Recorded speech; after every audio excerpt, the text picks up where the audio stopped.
Shalom jemaat Tuhan yang kekasih. Kembali kita terhubung dengan Tuhan di dalam nada dan sabda yang menguatkan dan memberkati kehidupan kita.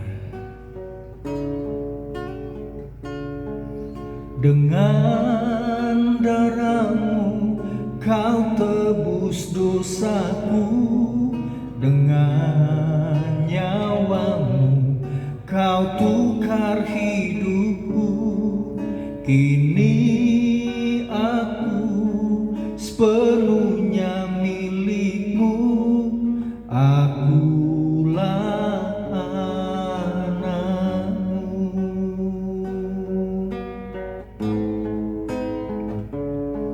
Dengan darah-Mu Kau tebus dosaku, dengan nyawa-Mu Kau tukar hidupku.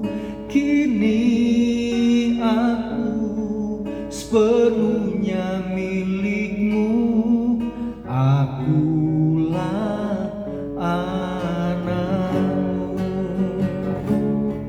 Yesus, Yesus, Yesus, ku berseru. Yesus, Yesus, ku panggil nama-Mu. Pengabdianku hanya padamu. Yesus, Yesus, Engkaulah Allahku. Terima kasih Tuhan. Dengan darah-Mu Kau tebus dosaku, dengan nyawa-Mu Kau tukar hidupku. Kini aku sepenuhnya milik-Mu, akulah anak-Mu. Yesus, Yesus, Yesus, ku berseru. Yesus, Yesus, ku panggil nama-Mu. Pengabdianku hanya padamu. Yesus, Yesus, Engkaulah Allahku. Yesus, Yesus, Yesus, ku berseru. Yesus, Yesus, ku panggil nama-Mu. Pengabdianku hanya padamu. Yesus, Yesus, Engkaulah Allahku. Terima kasih ya Tuhan, Engkau sudah memberikan nyawa-Mu, mencurahkan darah-Mu untuk menebus kami yang berdosa. Dan Engkau menganugerahkan kepastian keselamatan bagi kami yang percaya kepada-Mu. Terima kasih Tuhan. Kami akan mendengarkan firman-Mu. Berbicaralah dan kami siap mendengar, merenungkan, dan melakukannya dalam hidup kami. Dalam nama Tuhan Yesus kami berdoa dan ucap syukur.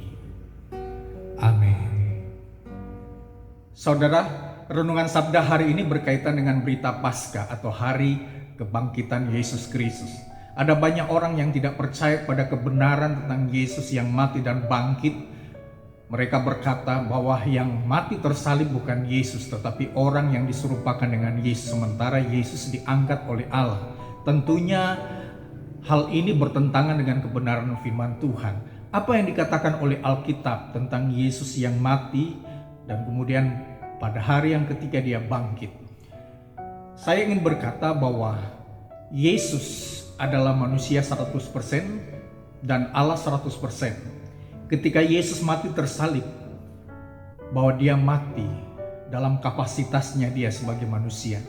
Tetapi pada hari yang ketiga dia bangkit, menunjukkan bahwa dia adalah Allah yang hidup. Bahkan dia naik ke surga, nanti dia akan datang kembali menjemput setiap kita yang percaya kepadanya. Di Alkitab ada orang-orang yang tidak meyakini tentang Yesus yang mati dan kemudian bangkit. Nah, kita akan belajar dari 1 Korintus 15 supaya kita bisa mendapatkan informasi lebih banyak lagi, dan biarlah ini menjadi satu kualitas iman di dalam diri kita untuk terus mempercayai bahwa Yesus yang kita sembah adalah Allah yang hidup. 1 Korintus 15 ayat yang ke-14, kemudian ayat yang ke-17, 18, 19, dan 20. Tetapi andaikan Kristus tidak dibangkitkan, maka sia-sialah pemberitaan kami dan sia-sialah juga kepercayaan kamu. Ketika kita menaruh kepercayaan sepenuh kepada Yesus Kristus, itu menjadi sia-sia kalau Yesus yang mati tidak bangkit. Bahkan pemberitaan firman Tuhan, kebenaran tentang Yesus yang disampaikan oleh pendeta-pendeta dan juga apa yang saya sampaikan menjadi sia-sia kalau seandainya Yesus yang mati tidak bangkit. Kemudian ayat yang ke-17, dan jikalau Kristus tidak dibangkitkan, maka sia-sialah kepercayaan kamu dan kamu masih hidup dalam dosamu. Ditekankan sekali lagi, kalau seandainya Yesus mati dan tidak bangkit, maka sia-sialah kepercayaan kita, iman kita kepada Tuhan. Dan dikatakan bahwa kita tetap hidup di dalam dosa. Saudara, ketika kita tetap hidup di dalam dosa, maka pilihannya satu, kita pasti masuk neraka. Tetapi ayat ini tidak berhenti sampai di situ. Saya lanjutkan di ayat yang ke-18. Demikian binasa juga orang-orang yang mati dalam Kristus. Kita akan menjadi orang-orang yang binasa karena percaya pada Yesus yang mati namun tidak bangkit. Di ayat yang ke-9, jikalau kita hanya dalam hidup ini saja menaruh pengharapan pada Kristus, maka kita adalah orang-orang yang paling malang dari segala manusia. Ketika kita menaruh harapan kepada Yesus yang mati namun tidak bangkit, maka dikatakan bahwa pengharapan kita itu sia-sia. Bahkan kita adalah orang-orang yang paling malang dari segala manusia. Ini luar biasa. Tetapi ayat ini sekali lagi tidak berhenti sampai di situ. Di ayat yang ke-20 menegaskan, tetapi yang benar ialah, tetapi yang benar, yang pasti, yang abdul adalah bahwa Kristus telah bangkit dari antara orang mati sebagai yang sulung dari orang-orang yang telah meninggal.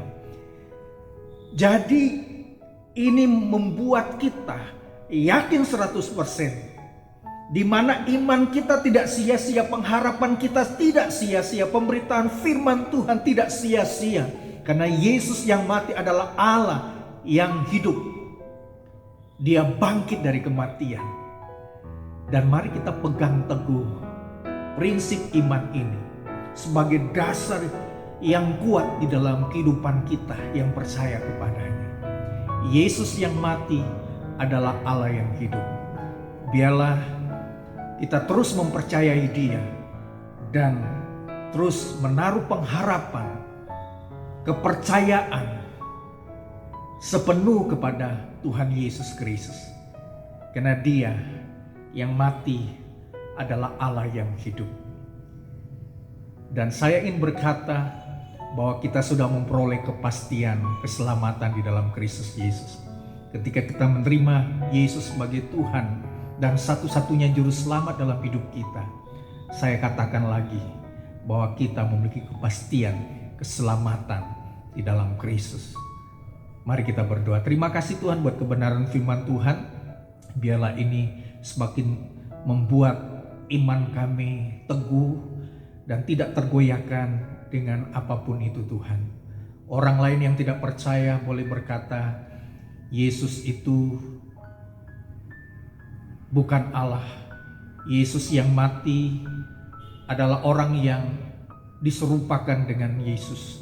Tetapi firman Tuhan berkata, dan kami meyakini dengan firman Tuhan bahwa Yesus adalah sungguh-sungguh mati, namun pada hari yang ketiga bangkit, karena Engkau adalah Allah itu sendiri.